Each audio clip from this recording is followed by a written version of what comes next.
Assalamualaikum warahmatullahi wabarakatuh. Apa kabar anak-anak Umi? Umi harap anak-anak selalu dalam keadaan sehat dan juga selalu dalam perlindungan Allah Subhanahu wa taala. Amin ya rabbal alamin. Hari ini bertemu lagi bersama Umi Nur dalam mata pelajaran Sejarah Kebudayaan Islam atau Sirah. Seperti biasa anak-anak, sebelum kita memulai pembelajaran kita hari ini, marilah kita sama-sama melafazkan basmalah. Bismillahirrahmanirrahim. Baiklah anak-anak Umi, sekarang silahkan keluarkan buku sirahnya masing-masing ya. Dan kita lihat materi apa yang akan kita bahas hari ini.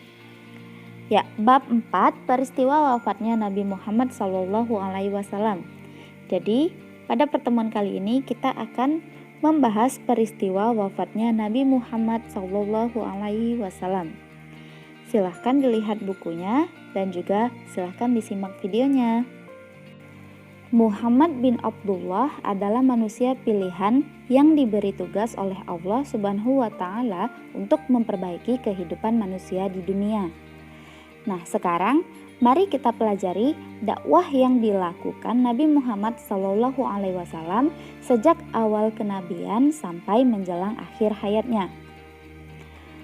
Yang pertama, peristiwa pertama yang terjadi sebelum wafatnya Nabi Muhammad SAW yaitu Haji Wada.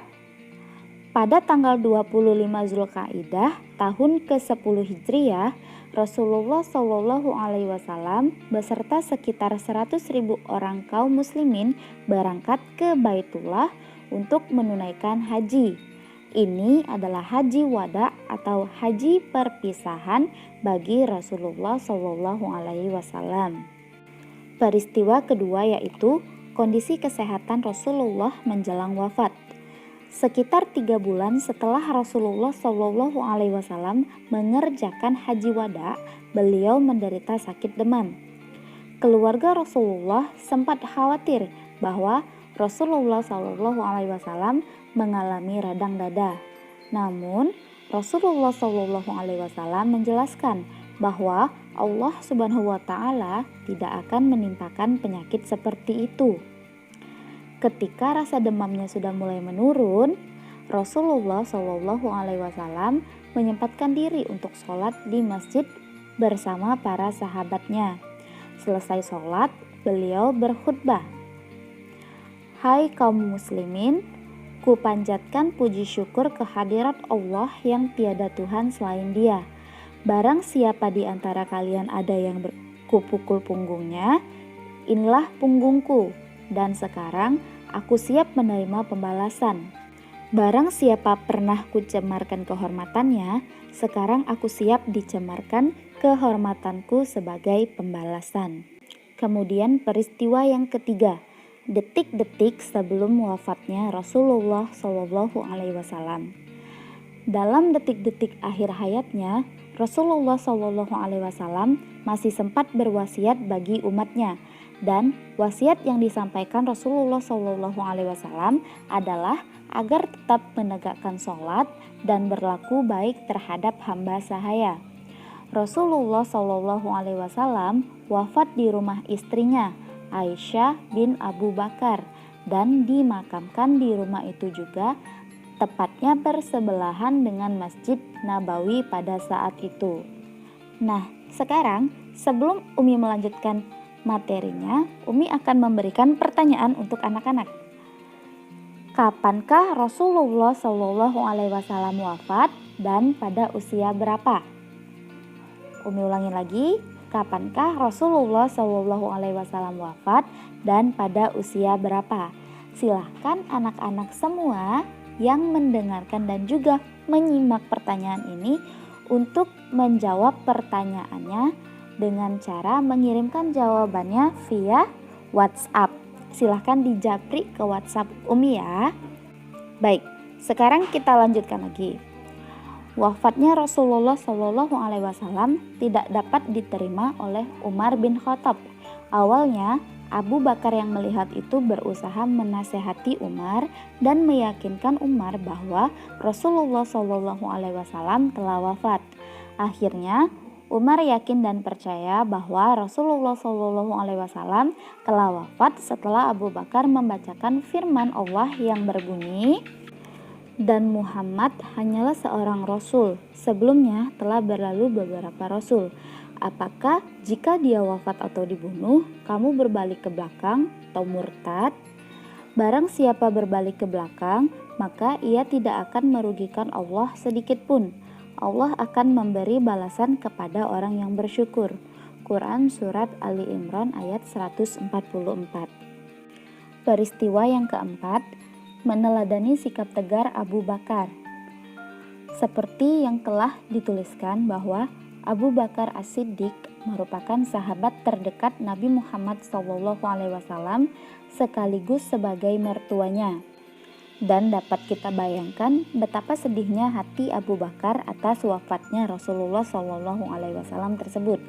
Namun Abu Bakar tetap tegar menghadapi kenyataan itu. Dan juga Abu Bakar sangat menyadari firman Allah Subhanahu wa Ta'ala, "Setiap yang bernyawa akan merasakan mati, dan hanya pada hari kiamat sajalah diberikan dengan sempurna balasanmu. Barang siapa dijauhkan dari neraka dan dimasukkan ke dalam surga, sungguh dia memperoleh kemenangan. Kehidupan dunia hanyalah kesenangan yang memperdaya." Quran Surat Ali Imran ayat 185.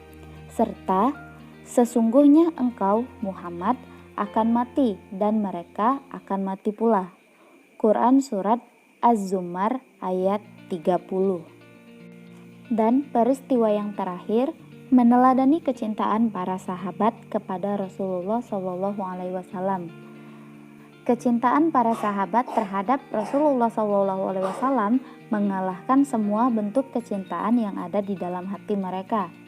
Cinta kepada Allah dan Rasul-Nya bagi para sahabat adalah cinta yang paling utama. Para sahabat tidak jemu untuk selalu menyertai beliau. Mereka selalu ingin bersamanya. Dalam suatu riwayat dikisahkan tentang Sauban. Ia adalah seorang hamba yang dimerdekakan oleh Rasulullah SAW. Sauban sangat mencintai Rasulullah dan tidak sabar ingin selalu melihatnya. Suatu hari, Sauban mendatangi Rasulullah SAW dengan wajah yang sedih. Rasulullah SAW bertanya, "Kenapa wajahmu murung?" Ia menjawab, "Aku tidak sakit ya Rasulullah SAW. Melainkan jika aku tidak melihatmu, aku selalu diliputi kegelisahan yang amat sangat, dan jika disebut-sebut akhirat, aku takut tidak akan melihatmu lagi, sebab kedudukanmu di surga nanti akan bersama para nabi di tempat yang sangat tinggi. Kendati pun aku masuk surga, tentunya tempatku lebih rendah, dan jika tidak masuk surga, aku tidak akan melihatmu lagi selamanya." Rasulullah SAW semasa hidupnya telah mewasiatkan kepada kita bahwa kecintaan kepada dirinya harus diwujudkan dalam bentuk perbuatan dan harus tampak pada perilaku kita, sebagaimana sabdanya berikut, "Orang yang paling aku cintai di antara kalian dan paling dekat tempatnya denganku di hari kiamat nanti adalah yang paling baik akhlaknya. Dan orang yang paling aku benci dan paling jauh tempatnya dariku di hari kiamat nanti adalah orang yang banyak bicara dan berlebihan hingga tidak sesuai kenyataan dan orang yang takabur atau sombong." Hadis riwayat Tirmizi. Jadi anak-anak Umi, jika kita mencintai Rasulullah SAW, maka ikutilah hal-hal yang telah dicontohkannya, sebagaimana yang telah dilakukan oleh para sahabat Rasulullah SAW pada generasi terdahulu.